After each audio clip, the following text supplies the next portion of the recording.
Welcome to the Wade Center's podcast. A podcast of Wheaton College. Sometimes I get a Hitler vibe from Screwtape because how quickly he makes these unrealistic demands, and when someone can't meet those demands, he turns on them and demotes them or sends them off to. So I wonder. Well, supposedly the timing was on Thursday night in July 1940 that Hitler was giving a Reichstag speech that was intended for the British people. Hitler's basic message was, I mean the British people no harm. And Lewis said something like, while he was speaking, things that I knew were not true, he just said them with such conviction that I bought it.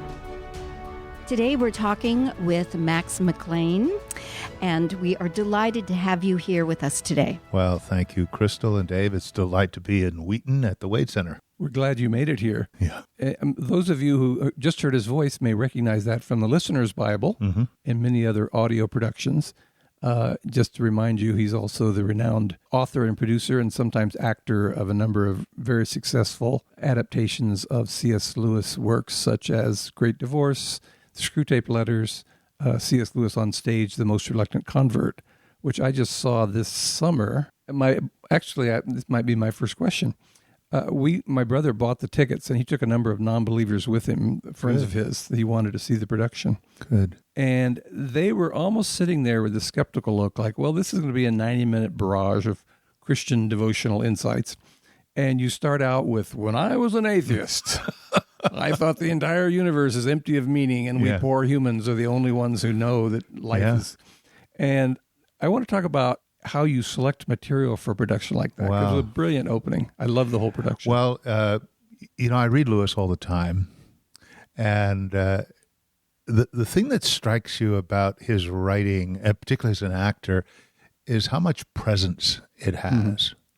And the opening of The Problem of Pain, which is where that came from, people are born in pain, live by inflicting pain, and mostly die in pain, just really struck me as a great beginning to his story of how he went from this hard-boiled atheist, almost of the Christopher Hitchens variety, to become perhaps the most influential Christian of the 20th century.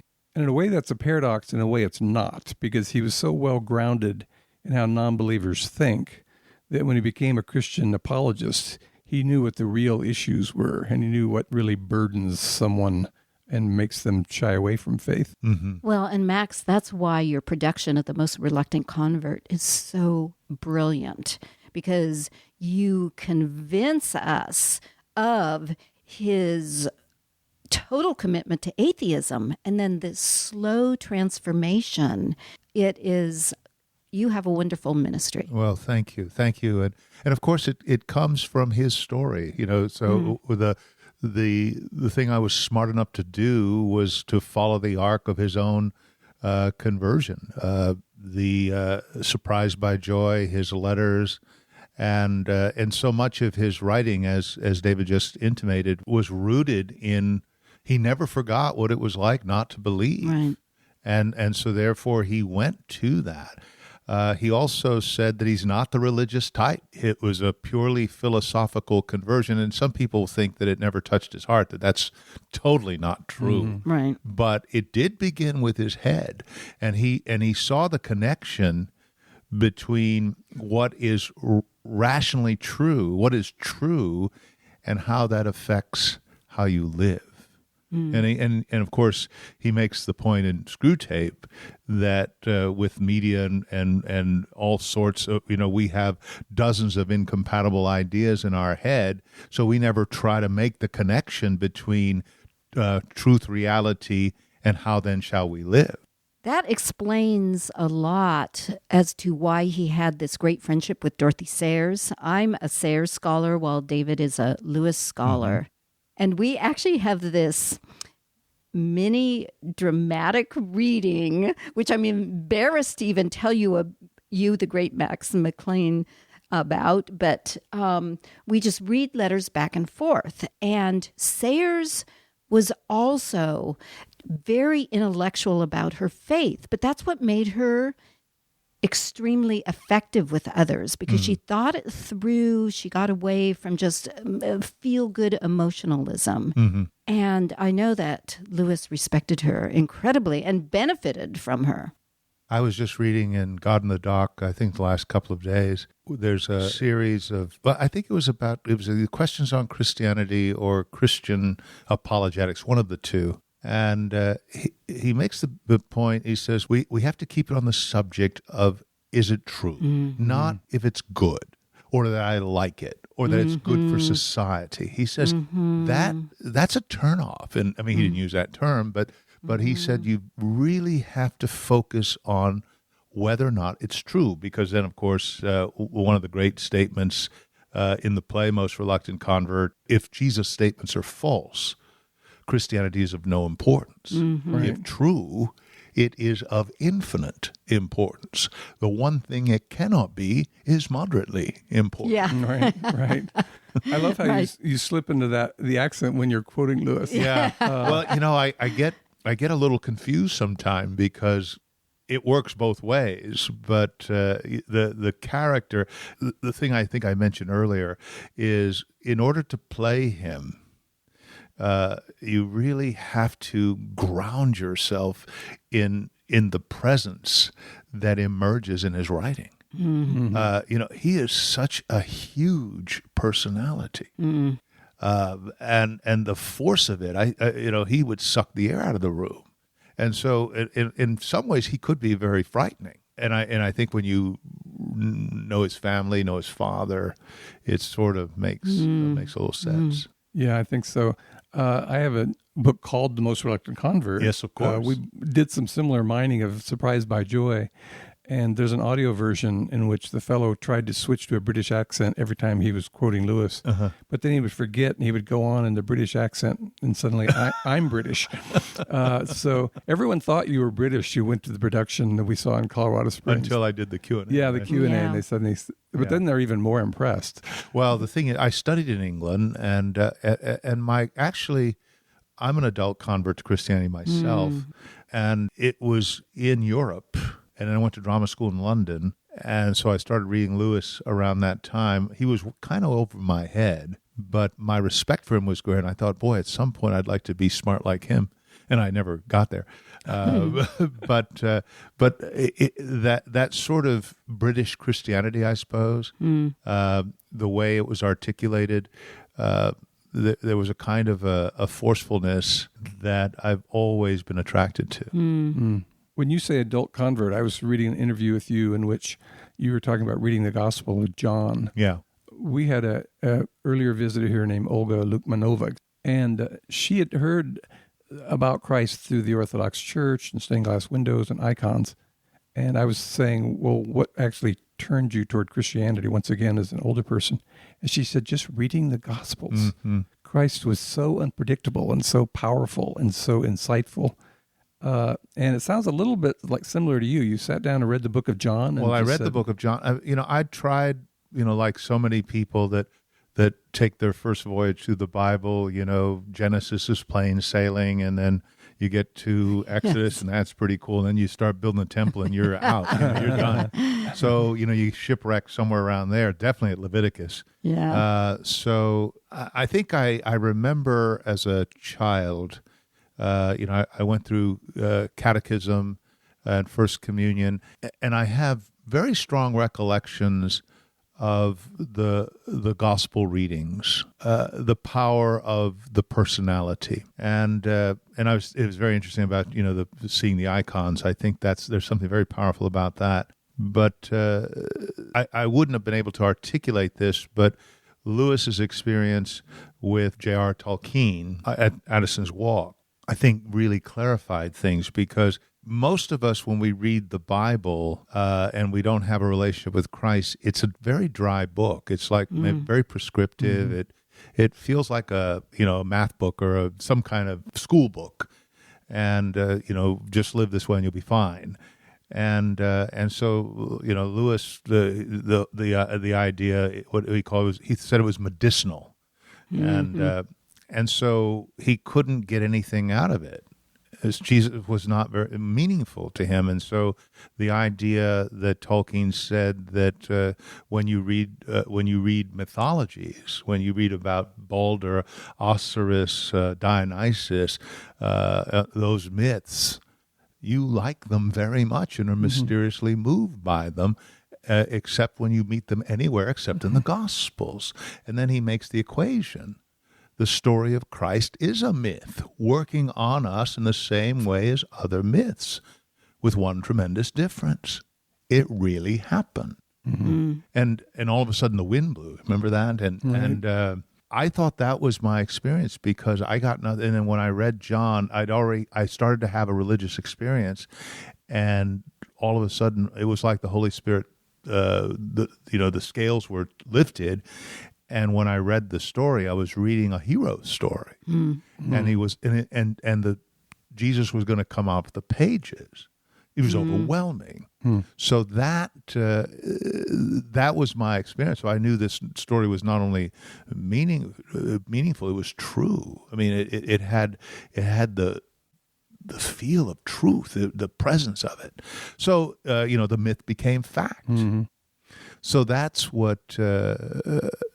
Lewis clarifies that for me, and I find that interesting, because I think that's a very powerful apologetic that is not often conveyed, because it's the idea of the unveiling, the power of myth.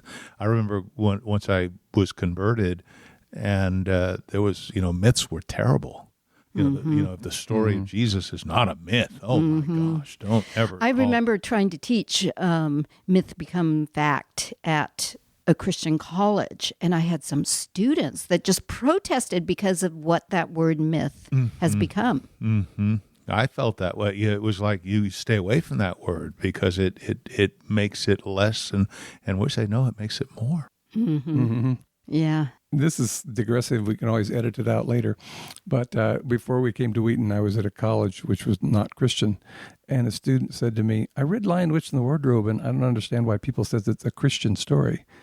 And I said, well, Aslan dies for someone else, and they're also heartbroken because he's dead. But then he comes back, and they're so jubilant. Doesn't that ring a bell? And my student said, oh, is it like Gandalf?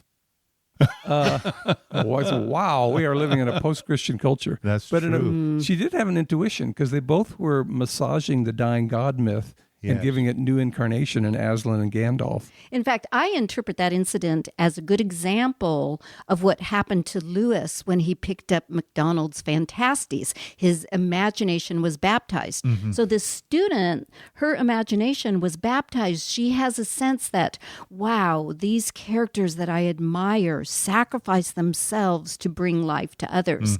And maybe 7 years from now, as it took about 7 years for Lewis, right? Well, I think it was more, because he probably read Fantasties when he was 16, and there's always this dating issue, right? Yeah, right. But the Addison's Walk was 1931. September 31. He took communion for the first time since he was a kid in December 31. So I would say it was 16 years.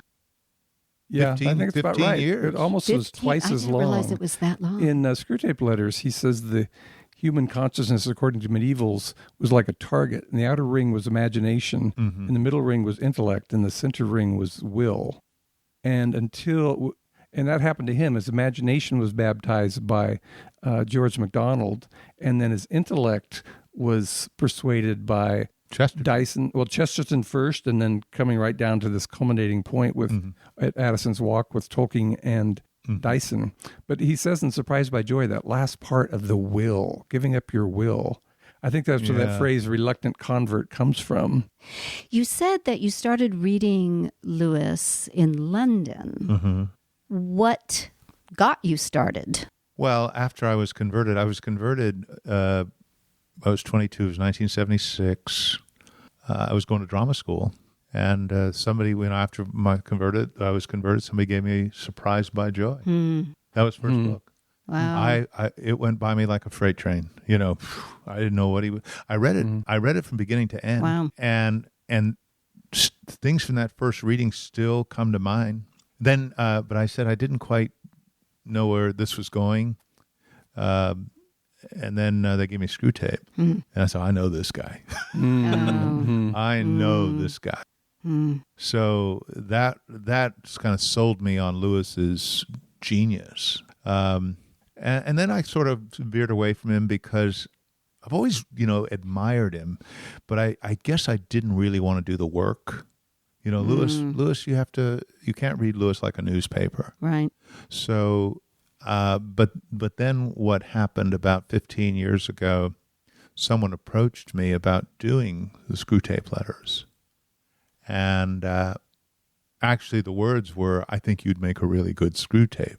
I don't know. I didn't know if that was a compliment That's or a not. left-handed compliment, I think. Yeah. But I was intrigued, but I didn't see it as theatrical literature. So but he had an idea how to do it, and I said, well, we can get the rights from the C.S. Lewis estate. We'll have a go. We did get the rights, and that's where it really took off, in terms of my relationship. Because obviously, if you're going to create a theatrical event that's going to be truthful and compelling, you really have to know the material. And of course, there's people like you that say, well, that's not Lewis. You've got a high bar to make sure that you sell his material in a way that people that know Lewis, because his fans are legion, that they will appreciate. The New York Times review of Screwtape Letters said that even if someone's not a Christian, the foibles and the follies which are being explored are something that are universal, so you can still get a lot out of it. Did you design, as you said, Screwtape is not dramatic material. You give yourself hard projects. I was reading that you did some books of the Bible. I do think it's of the Lord, because actually the Screwtape is pretty compelling theatrically. What we discovered in the arc of the 31 letters is that it is a predator-prey story. Screwtape's a predator, and the patient, who is Lewis himself, is the prey. And so the story arc is, will the predator get its prey? And so you follow two story arcs. You follow the patient who begins the play as spiritually indifferent, and by the end of the play, he dies in a state of grace. And this, in spite of all the efforts of Screwtape to ruin him. And then you have the other story arc, the more theatrical arc, which is you have this master of the universe character, Screwtape, who loves the way he looks, loves the way he talks, loves the way he dresses, smartest guy in the room. And by the end of the play, he's a defeated devil. He's not going to go away, because there's tremendous pride and bitterness, especially in that last scene is even though it's Screwtape speaking in a place of despair, it's really incredibly beautiful picture of what happened to the patient that he lost. And then he turns on his junior tempter. Yeah, because human souls are nourishment for demons. The whole eating metaphor is throughout the play. Well, he was writing it during World War II, and sometimes I get a Hitler vibe from Screwtape, because how quickly he kind of gives out these makes these unrealistic demands, and when someone can't meet those demands, he turns on them and demotes them or sends them off to.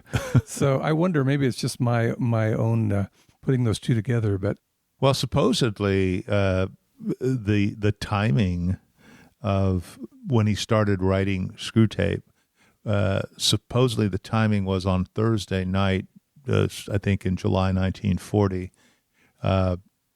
Hitler was giving a Reichstag speech that was intended for the British people, that was translated into English by the BBC, and everybody in the British Isles was listening to it. And Hitler's basic message was, I mean the British people no harm. My vision is to have a great culture united by the British and German people together, leading the great resurgence. And the more this war goes on, it's ruining my plans, and somebody needs to talk sense into Churchill before it's too late. That was the message. And Lewis said something like, while he was speaking, things that I knew were not true, he just said them with such conviction that I bought it while he was speaking. He had the power to persuade towards malevolence was magnetic. And that was on a Thursday night, and then supposedly that Sunday, during the sermon, which was not as compelling, he had this idea about doing temptation from the reverse side. And I guess in the Hitler thing, there's a connection between Hitler on Thursday and this idea on Sunday. What year would that have been? 1940. Okay. They started out as serialized in The Guardian and were collected into the book. One country vicar wrote him and said, I've liked your other books, but your advice here is often wrong-headed and sometimes it seems diabolical. So the irony was totally lost on that person. In one of the letters, he says, you're sitting in church and you're looking at these people that are not well-dressed and they're not sophisticated and urbane, and you're saying, is this really my people? Do I belong with this group? And I've always been a little bit worried that was the genesis of Screwtape Letters. He says, I was sitting in church when I started thinking the idea, and I have this notion that he was sitting in church thinking, well, this is not a very sophisticated crowd. And he suddenly said, well, that's just the kind of idea that the devil would plant in my head to make me not attend to worship. So that's my own theory that why he may have been thinking about that in church. I think there's a lot of, in fact, I'm looking at putting together a sort of a sequel to Convert that looks at his how he became this great Christian writer, that understood humanity in the way it did, and I think that letter, it's like maybe the third or fourth letter in the whole series, was very early on in terms of his arrogance. He said that he suffered from asperity, this severe language, that he just hated people and would dream write up stories of how he could put them down. That was part of his soul's makeup. And I love in Mere Christianity when he talks so much about what people are like before they become a Christian, because obviously a certain Christian could be nowhere near as good of a person as a certain pagan, and he talks about their raw material. Where do they start from? Right. And I think he's thinking of himself. Yeah, he said when I was a teenager, came to Oxford, I had no more morals than a monkey or something like that. Yeah. A baboon, that's what it was. Yeah. I'm still fascinated. I thought as a baboon thinks of classical music. Yeah, that's right. Yeah. I'm still fascinated by trying to adapt this material for the stage. You're on safe ground when boy meets girl, boy falls in love with girl. When you take Surprised by Joy as your raw material or Screwtape Letters, how do you think dramatically? Normally we want to see conflict, suspense, all the usual tools of the playwright. How do you translate that for works of these sorts? You always have that in the back of your mind, and that's always part of your selection process. I thought with Convert it was simpler because there was conflict in the sense that he was resisting, he was reluctant, so there was a lot of push and pull, and there was this sense of the hound of heaven that he was pushing away. There's a lot of conflict in terms of the relationship he had with his father, the loss of his mother, the terrible experience in World War I. All of these are things that you can empathize with, and there's a journey. The thing about theater is you start this way, something happens, and you change. So what's the change, and what causes the change? and that made this piece hard. Now it's making the sequel a little bit more challenging. Because Convert had a very strong foundation with Surprised by Joy.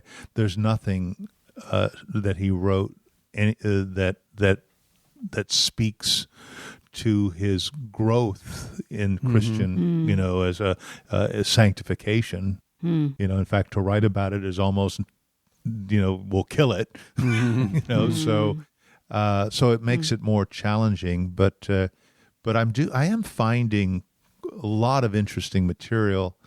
I just don't know how it's going to be shaped dramaturgically. Well, part of what you did, Most Reluctant Convert, is we, the audience, almost become a part of the conversation. You look at us and you say, you're probably wondering. Yeah. People think I'm a fundamentalist, and then you pour yourself a glass of sherry. Yeah. And I felt like somehow you drew the audience in, that we almost felt like this was a conversation. It wasn't a one-man. Well, I did want, again, though, there's the way he thinks. The fact that we read him so much, there's a reason for that. You feel like you know him. And so it was really important to attempt to capture that on stage. Well, you were quite successful with that. Thank you. And what would be the backbone for this sequel you're working on? And by the way, you're always welcome to come workshop that here at the Wade. Well, if you'd like to. I would. I'd love to do that, actually, because that's how Convert started. Actually, was very early on. It was here, and then I went to. I did it here at the Wade Center. We had a good group, about 120. Marion and organized it, and then I went to D.C. and did it for the C.S. Lewis Institute in D.C. So that was a great 1-2 punch, and the feedback was excellent. So I would like to do that. Mostly what I'm looking at right now is a lot of what he wrote in God in the Dock, The World's Last Night, Present Concerns. And what I like about those is that he's often writing, he's been asked to write to a more pagan audience. He's writing for The Atlantic, he's writing for The Observer, the Saturday Evening Post. And the style that he writes to them, goes back to the idea, I don't present Christianity because it's good or because I like it or because it's good for society. I present it because I think it's true. He says in one place, it's not patent medicine. And even if I didn't think it would do me any good at all, I would still believe it if I thought it was true. Right. And so there's that, the truth of it, he equates it to a scientist following wherever the experiments take him. Right. And so there's something very compelling about that when you're dealing with the supernatural world, because to him, whether or not the supernatural world is true, that's there's two ideas: that the world's always existed as is, nobody knows why, and through a series of random accidents, creatures like you and me who are able to think, right? And he says that's one theory. The other theory is that something with a mind or something like a mind created beings like itself. It's not that cut and dry, but pretty much those are the two options. He says, and don't think that one option was, they had a long time ago and this new option came up recently. And in fact, it was interesting, Dogma and the Universe, that essay in God in the Dock, he's already talking about the Big Bang. And that was written in 1940 something. I thought the Big Bang was in the 60s. The expression of it may have been popularized in the 60s, but he knew about it in the 40s. He also knew about waves and particles. One of his letters, he talks about the paradoxes of theology, but he said, well, look at physics. If we can't figure out the building blocks of matter, we shouldn't be surprised we're having difficulty with the creator. Yes. I'm surprised that, I don't know where he picked that up. Well, I think he was in Oxford.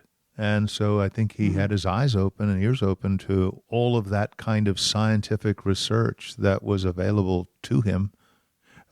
He says that he felt it was important to keep up with scientific research as part of his Christian apologetics.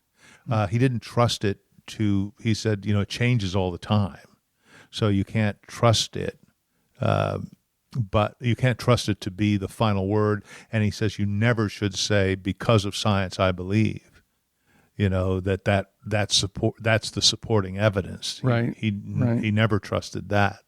He just said that a lot of times the burden of proof is on you guys. I think he also says science studies nature, but it can't study what is behind nature or above nature. So at some point, empirically, you're going to hit a barrier when it comes to ultimate truth, right? Yeah, something about if you're studying a house, the creator of the house can't be the wall of the staircase. Right, right. And that's what makes it so ironic when Christians try to prove that the Bible is a scientific document, because they are implying that science has a higher truth claim on us than revelation, because they're trying to prove the Bible according to this higher category. Yeah, and I think the same with, archaeology. I think it's terrific, but it should support it, right? It should support it.